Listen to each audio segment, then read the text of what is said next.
pelo indivíduo. Os direitos reais estão elencados no artigo 1225 do Código Civil. A relação de direito pessoal, nós temos o sujeito e o objeto, né? Então, quando eu estou vendendo alguma coisa para alguém, aquilo ali é uma relação de direito pessoal. Então, eu estou vendendo o carro para outra pessoa, o objeto é o automóvel, sujeito A, sujeito B. E a relação de direito real é a relação que eu tenho com o bem. Então, se eu tenho aquele bem, por exemplo, um automóvel, eu tenho que pagar o IPVA, as multas do automóvel.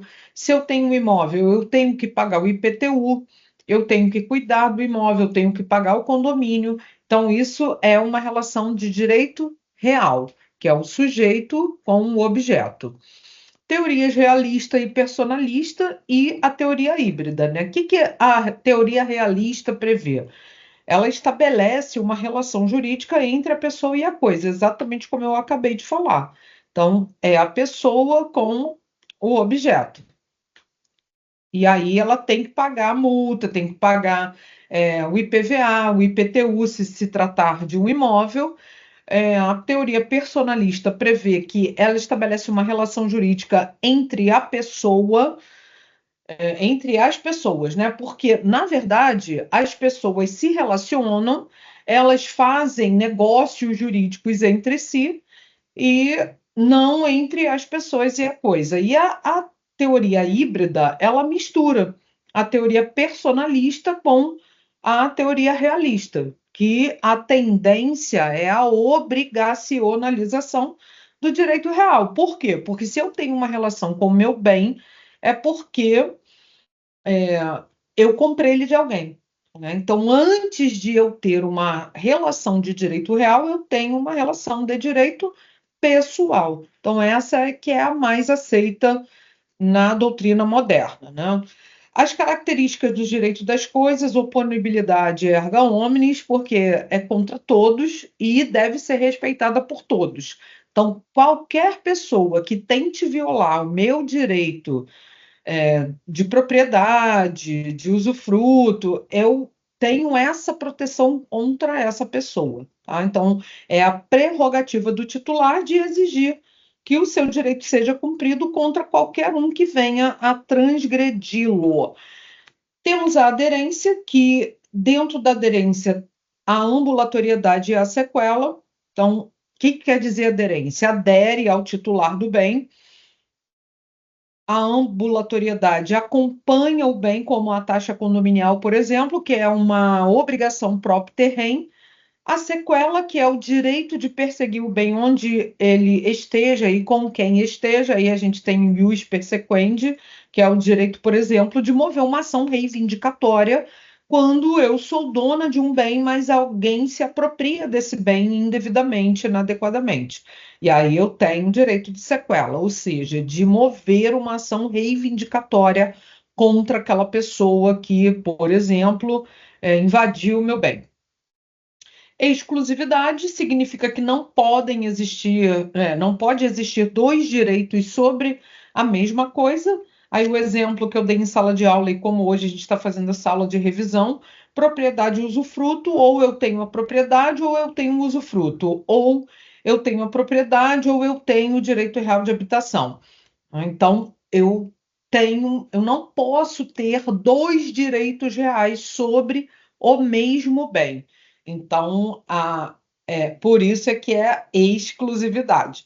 Preferência, garantia real, porque o crédito que prefere aos demais é o crédito de direito real. Porque se eu tiver um credor quirografário, que é aquele que não tem um bem em garantia, esse credor quirografário ele vai ser preterido. Então, permanece quem tem uma garantia de direito real. Então, por exemplo, se eu pedir emprestado um valor para o Banco Itaú, né, 500 mil reais, eu pedi emprestado para o banco.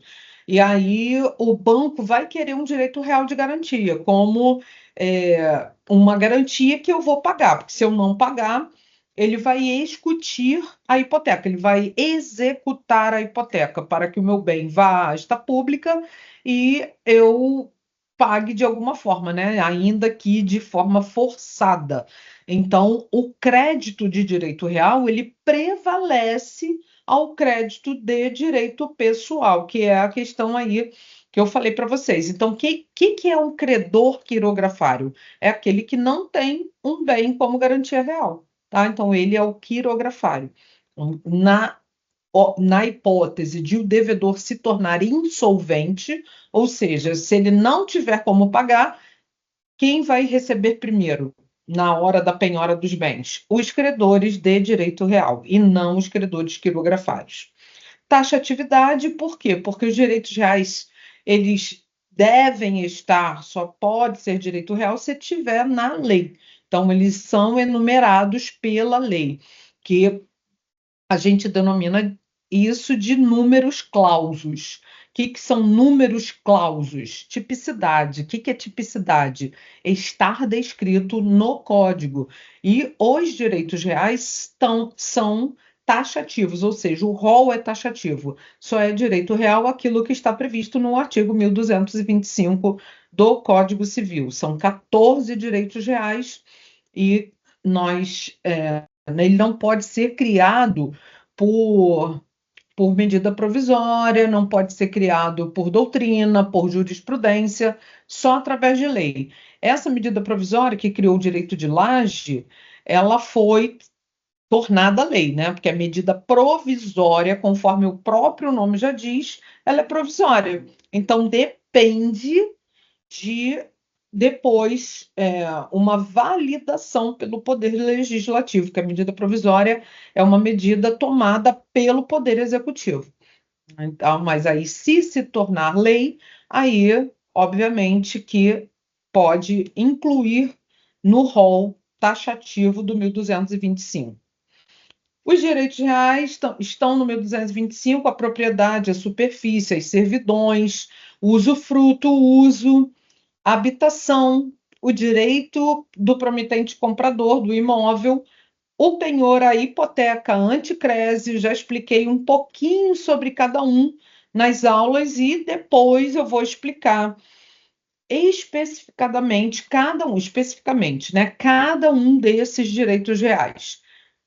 E aí nós vamos, depois que passar a ver, nós vamos estudar cada um pormenorizadamente. Classificação: direitos reais sobre coisa própria é a propriedade, é o único direito real sobre coisa própria.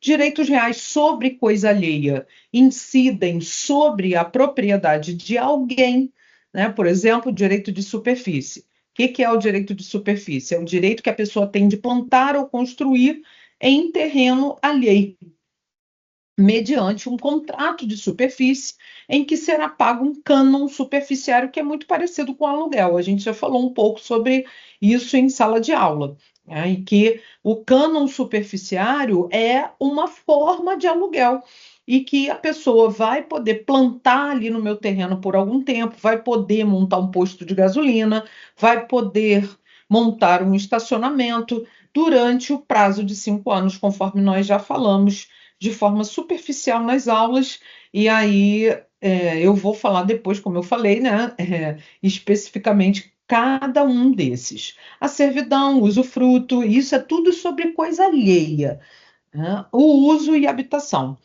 Direito do promitente comprador, que é um direito real que está previsto no 1225 também.